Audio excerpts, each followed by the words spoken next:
Hello guys, ang pag-uusapan naman natin ay ano ang pagkakaiba ng multo sa tao. Ang tao kasi ay isang bagay na may buhay. Ang multo naman ay isang nilalang na nakakatakot. Paano ba? Dahil ang multo ay isang patay na tao. Nung unang panahon kasi, ng mga matatanda ay namatay. 'Di ba dati, hindi tayo sumusunod sa utos ng nanay natin, 'di ba? Ngayon namatay sila, nagpaparandam sila sa atin. Kasi nung nabuhay pa sila, wala natin sila tinutulungan.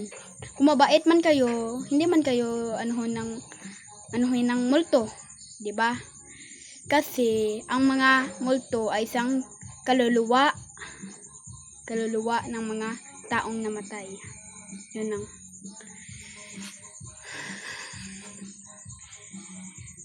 isang kaluluwa na napatay.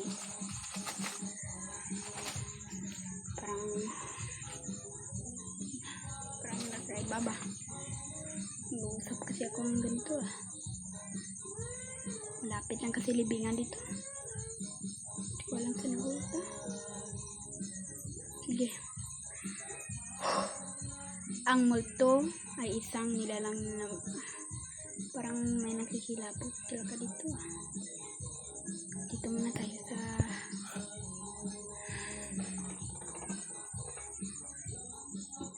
hindi ko alam.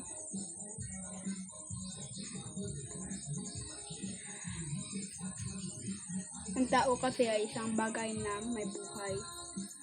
Paano ba nagkakaiba ang multo sa tao? Hindi ko alam. Parang sa akin dati kasi namatay ang lulo ko dito malapit namatay ang lulo ko dito malapit ang libingan ng lolo ko dito.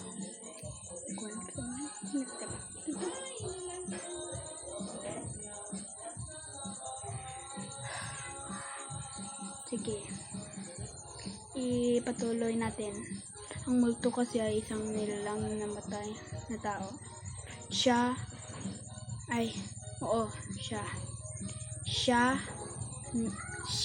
si ang multo dati ay siya si Escura de Ramos. Si Escura de Ramos ay isang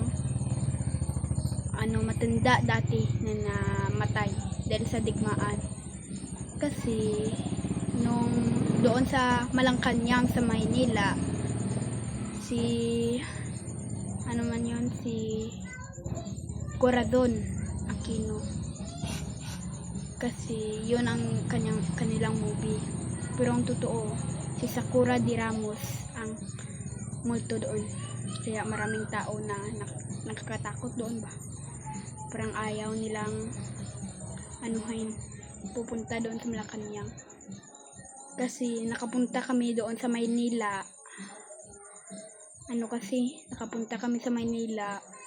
parang may nakikilabot sa amin dito na nga, may nakikilabot sa amin dito malapit. Yun, nakakatakot ito guys. Hinga ng malalim, huwag matakot, lakas ang gamitin, hindi talaga